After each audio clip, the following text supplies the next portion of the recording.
2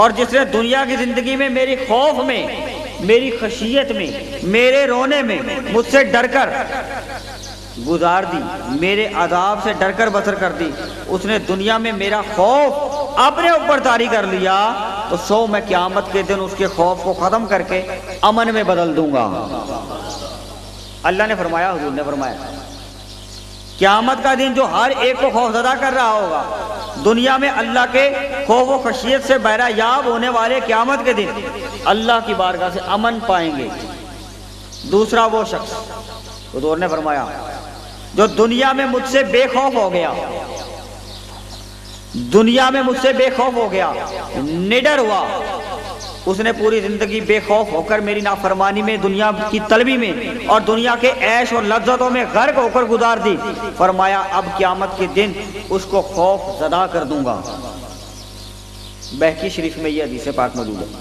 وہ قیامت کا دن، وہ قیامت کا خوف ان لوگوں کے لیے ہے جو دنیا میں اللہ کے خوف میں رہے، اور قیامت کا دن امن ان لوگوں کے لیے جو اللہ کے خوف میں رہے، اور جو بے خوف رہے وہ قیامت کے دن اللہ پاک ان کو خوف زدہ کر دے۔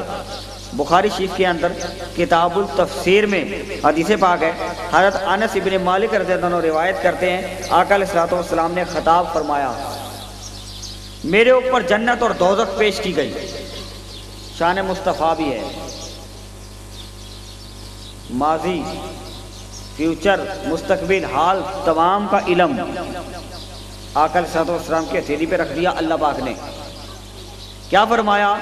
کتاب تفسیر بخاری شریف کی حدیث پاک ہے، حضرت انس بن مالک رضی اللہ عنہ روایت کرتے ہیں، آقا علیہ الصلوۃ والسلام نے فرمایا، میرے اوپر جنت اور دوزخ پیش کی گئی، میں نے جنت اور دوزخ کو دیکھا، اور لوگوں کے خیر اور شر کے انجام اس تفصیل کے ساتھ مجھے پیش کر دیے گئے، پہلے کبھی بھی نہ دیکھے تھے۔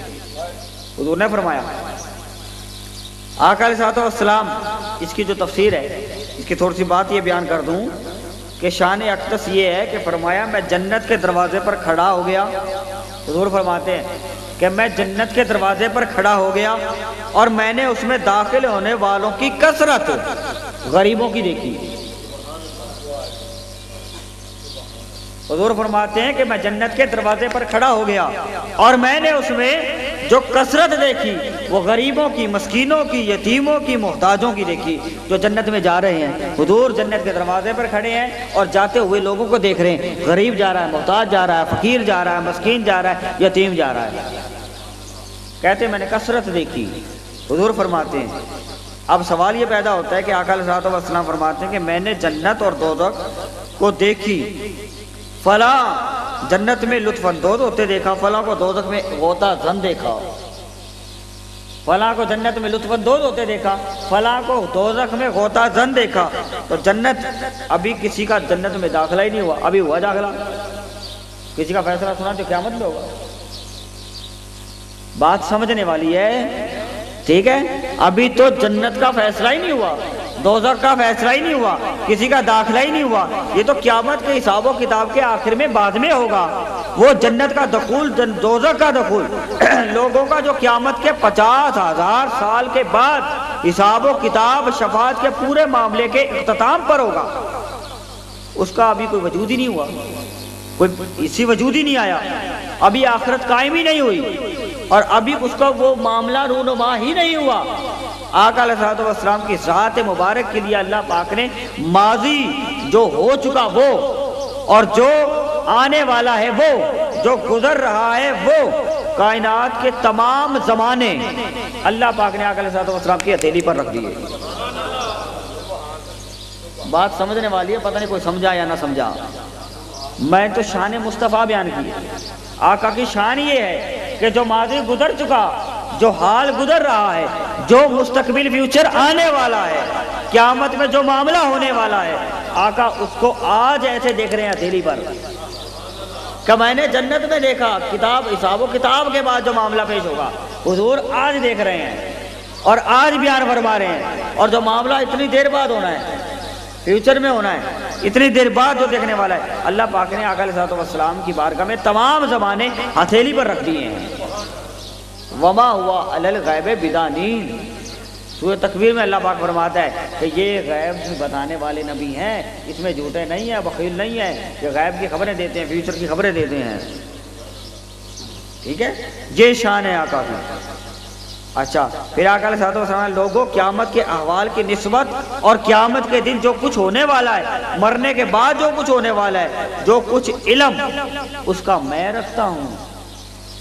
اب حضور نے فرمایا اس کا علم جو میں رکھتا ہوں، اگر وہ علم کا کچھ حصہ تمہیں بھی مل جاتا اور جو کچھ میں جانتا ہوں تم بھی جان لیتے. میں نے تو مسکینوں، یتیموں، فقیروں کو، محتاجوں کو تمام کو جنت میں دیکھ لیا ہے، اور غوطہ زن ہوتے جہنمیوں کو بھی دیکھا. اب حضور فرماتے ہیں کہ اس کا جو علم میں رکھتا ہوں، قیامت کا علم جو میں رکھتا ہوں، حساب و کتاب کا معاملہ میں رکھتا ہوں، قبر کے حالات کا معاملہ کا میں جو علم رکھتا ہوں، اگر تمہیں بھی علم ہو جاتا تو کیا کرتے؟ مسکرانا روٹ جاتا تمہارا مسکرانا روٹ جاتا، اور ہر وقت تم روتے زیادہ، ہر وقت تم روتے زیادہ اور ہنستے کم. فرمایا تم راحت و آرام کے بستروں کو چھوڑ دیتے، چیخو پکار کرتے، روتے روتے جنگلوں کی طرف چلے جاتے.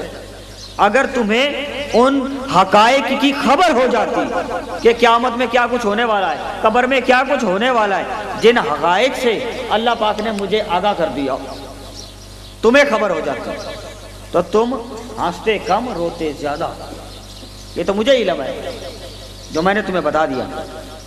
آقا علیہ الصلوۃ والسلام نے فرمایا، ترمذی شریف کی حدیث پاک ہے، حضرت ابو برزہ اسلمی رضی اللہ عنہ روایت کرتے ہیں، آقا علیہ الصلوۃ والسلام نے فرمایا قیامت کے دن جب ہر شخص اللہ پاک کے حضور حساب و کتاب کے لیے پیش ہوگا، اس کا نامہ اعمال کھول کر اس کے سامنے رکھ دیا گیا ہوگا، اس کی زندگی کے احوال اور اعمال کا سوال پوچھا گیا ہوگا، وہ حساب و کتاب کے مرحلے پر ہوگا.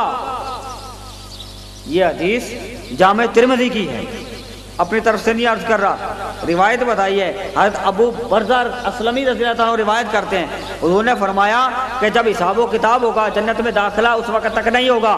کب تک نہیں ہوگا؟ حضور فرماتے ہیں کب تک نہیں ہوگا؟ وہ حساب و کتاب کے مرحلے سے ہٹنے نہیں دیا جائے گا، حساب و کتاب کے مرحلے سے ہٹنے نہیں دیا جائے گا. فرمایا کب تک؟ اس کے قدم ایک لمحے کے لیے بھی، ایک انچ بھی نہیں ہٹیں گے جب تک اس شخص سے اس بات کا بھی سوال نہ کر لیا جائے گا کہ بندے تمہیں اتنے سالوں پر مشتمل عمر عطا فرمائی تھی میں نے.